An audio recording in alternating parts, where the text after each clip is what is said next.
नमस्कार। सावन का पावन महीना चल रहा है जब हम सभी भोलेनाथ की आराधना करते हैं और व्रत उपवास भी रहते हैं सोमवार को।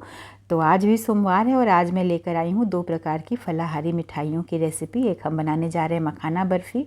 तो चलिए बनाते हैं। इसके लिए मैंने एक ग्लास के ट्रे को ग्रीस किया है और 1 कटोरी मखाना, थोड़े से काजू बादाम, 1 कप दूध, मिल्क पाउडर और थोड़ी सी चीनी ली है। तो अब मखाने को मैं ज़रा सा घी के साथ भून ले रही हूँ। काजू और बादाम को भी मैंने 2-3 मिनट रोस्ट कर लिया है ताकि ये क्रंची हो गए हैं। और फ्लेवर के लिए 2 इलायची को क्रश करके मिक्सी के ग्राइंडर जार में इन ड्राई फ्रूट्स के साथ डाल दे रही हूँ। इसको हमें पीसना है और पाउडर बनाना है। तो ये हमारा ड्राई फ्रूट का पाउडर तैयार है, जिसमें काजू, थोड़े से बादाम, मखाना और इलायची है। अब ये जो 1 कटोरी दूध और आधा कटोरी मिल्क पाउडर मैंने लिया था, इसको अच्छी तरीके से मिक्स कर रही हूँ मैं। और उसी कढ़ाई में मैंने डाल दिया है जिसमें हमने ड्राई फ्रूट्स भुने थे, और उसमें 2 चम्मच डेसिकेटेड कोकोनट और 2 बड़े चम्मच ही चीनी। और इसका टेक्सचर जो है वो खोए के जैसा बहुत सॉफ्ट हो, इसके लिए मैंने दूध की मलाई, नॉर्मल जो हमारे दूध की मलाई होती है, 2 चम्मच मलाई डाल दी है। और ये पिसे हुए ड्राई फ्रूट्स डाल के इसी पैन में मैं थोड़ी देर तक भून ले रही हूँ।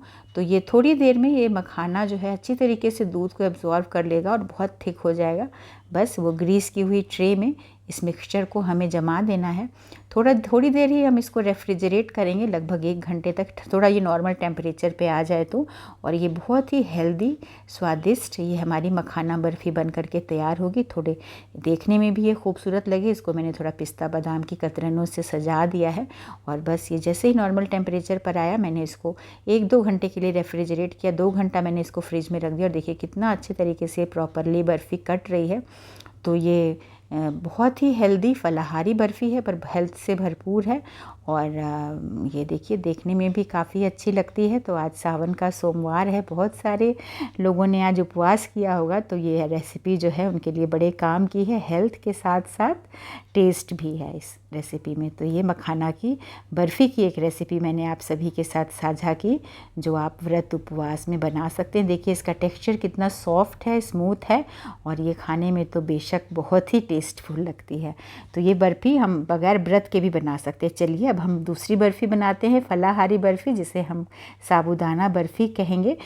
1 कटोरी साबूदाने को हमने थोड़ी देर 2 मिनट ड्राई रोस्ट कर लिया है ताकि ये थोड़े क्रंची हो जाएं। और अब इन्हें मैं ठंडा होने के लिए साइड में रख दे रही हूँ। और उसी कढ़ाई में जिसमें मैंने साबूदाने को भुना था, लगभग 1.5 कटोरी ये दूध डाला है। और दूध जो है वो मलाई के साथ लिया है मैंने, ताकि थोड़ा सा इसमें जो है क्रीमीनेस रहे, क्रीमी टेक्सचर रहे बर्फ़ी में।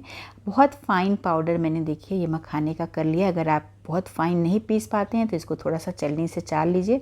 अब ये खौलते हुए दूध में मैंने 2 बड़े चम्मच चीनी, 2 बड़े चम्मच नारियल का बुरादा मिलाया है और इसको मैं पका रही हूँ।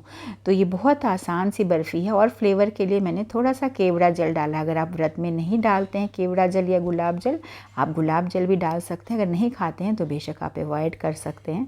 अब ये जो साबूदाने का आटा मैंने बना के रखा था, बस इस दूध में हमें मिलाना है। और थोड़ी ही देर में, 2 ही मिनट में बहुत अच्छी सी बाइंडिंग हो जाती है, क्योंकि साबूदाना बहुत क्विकली मॉइस्चर एब्जॉर्ब कर लेता है। तो ये हमारा डो जो है बिल्कुल बर्फ़ी का बन के तैयार है। इसको हमने एक ग्लास के ट्रे में हल्का सा घी लगा के बर्फ़ी जमाने के लिए उस बर्तन को सेट किया है।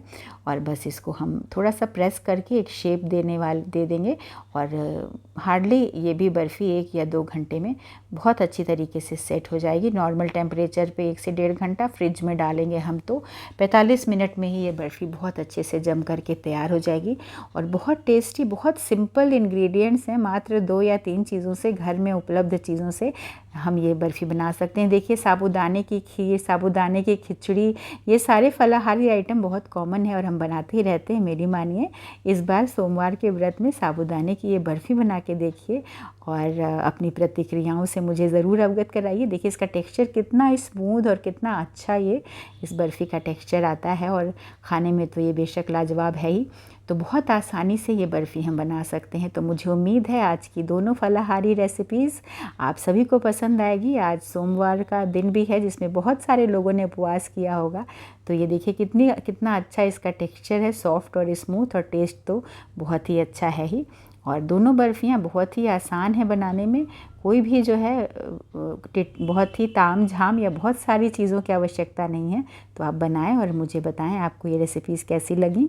तो सावन का महीना भगवान भोलेनाथ को समर्पित होता है और इसी को ध्यान में रखकर आज का एपिसोड मैंने आप सभी के लिए प्रस्तुत किया। तो भगवान भोलेनाथ की कृपा हम सभी के ऊपर बनी रहे, इन्हीं मंगल कामनाओं के साथ विदा लेती हूँ। नमस्कार।